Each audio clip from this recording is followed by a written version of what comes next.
बिस्मिल्लाहिर्रहमानिर्रहीम। नबी करीम सल्लल्लाहु अलैहि वसल्लम के दौर में दो लोगों ने नबूवत का दावा किया था। एक का नाम था मुसैलमा कज़्ज़ाब और दूसरे का नाम असवद अनसी था। लेकिन इन दोनों के खिलाफ नबी सल्लल्लाहु अलैहि वसल्लम ने अपनी हयात मुबारका में कोई एक्शन नहीं लिया, कोई इक़दाम नहीं किया। क्यों नहीं किया, इसकी वजह हम आखिर में बयान करेंगे। पहले हम असवद अनसी का वाक़या ज़हन नशीन कर लें। नबी करीम सल्लल्लाहु अलैहि वसल्लम की तरफ से सना यमन में एक आमिल मुकर्रर था, हज़रत बाज़ान रज़ियल्लाहु तआला अन्हु। वो सदक़ात वसूल करते थे, तो वहीं पर असवद अनसी रहता था, जिसके पास दो शैतान थे। एक का नाम सहीक था और दूसरे का नाम शकीक था। वो दोनों शैतान इसको खबरें बताते थे, झूठी खबरें, तो ये आकर के लोगों के सामने बयान करता था। इस तरह इसने लोगों का दिल जीत लिया और इसने एक गुरूह, एक जमात जो है वो अपने साथ कर लिया। तो इत्तिफाकन इन दिनों में हज़रत बाज़ान रज़ियल्लाहु तआला अन्हु का इंतकाल हुआ, वो इस दुनिया से रुखसत हो गए।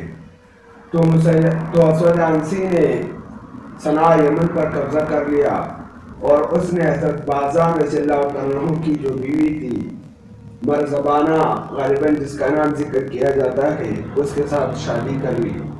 और चूंकि उसको हर वक्त खतरा लाहक था, इसलिए उसने अपने मकान पर, अपने घर पर 1000 अफराद का पहरा दे रखा था कि वो पहरा देते थे।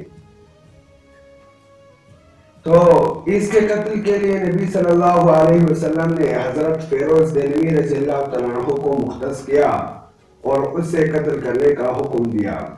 हज़रत फ़िरोज़ देलवी रज़ियल्लाहु तआला अन्हु जब आए तो उन्होंने हज़रत बाज़ान रज़ियल्लाहु तआला अन्हु के इंतकाल के बाद उसकी जो बीवी थी मरज़बाना, उसके साथ ताल्लुकात कायम करने की कोशिश की कि वो किसी तरह उनकी मदद करे। तो मरज़बाना इनकी मदद के लिए तैयार हो गई। तो एक दिन मरज़बाना ने असवद अनसी को खूब शराब पिलाकर वो नशे में मस्त हो गया और सो गए। तो हज़रत फ़िरोज़ देलवी रज़ियल्लाहु तआला अन्हु और उनके साथियों ने दीवार में नकब लगा करके जाकर उसको कत्ल कर दिया। उसको कत्ल करने के बाद हज़रत फ़िरोज़ देलवी रज़ियल्लाहु तआला अन्हु ने एक साथी को नबी करीम सल्लल्लाहु अलैहि वसल्लम की तरफ खुशखबरी देने के लिए रवाना किया। जब वो साहिब पहुंचे तो हज़रत मोहम्मद सल्लल्लाहु अलैहि वसल्लम इस दुनिया से तशरीफ फरमा चुके थे, इस दुनिया में नहीं रहे थे। तो अब नबी करीम सल्लल्लाहु अलैहि वसल्लम ने इनके खिलाफ अपनी ज़िंदगी में कोई इक़दाम क्यों नहीं किया, कोई एक्शन क्यों नहीं लिया? इसलिए कि मौलाना अनवर शाह कश्मीरी रहमतुल्लाह इसकी रीज़न ये बयान करते हैं, वजह ये बयान करते हैं कि नबी करीम सल्लल्लाहु अलैहि वसल्लम ने इसलिए इनके खिलाफ इक़दाम नहीं किया कि फिर लोग ये समझेंगे, लोग इस बदगुमानी में आएंगे कि नबी आखिरुज़्ज़मान अपनी नबूवत के मनसब पर कायम रहने के लिए नऊज़ुबिल्लाह जो भी नबूवत का दावा करेगा वो उसको कत्ल करेंगे। तो इस बदगुमानी से बचने के लिए नबी करीम सल्लल्लाहु अलैहि वसल्लम ने इनके खिलाफ कोई एक्शन नहीं लिया, कोई इक़दाम नहीं किया।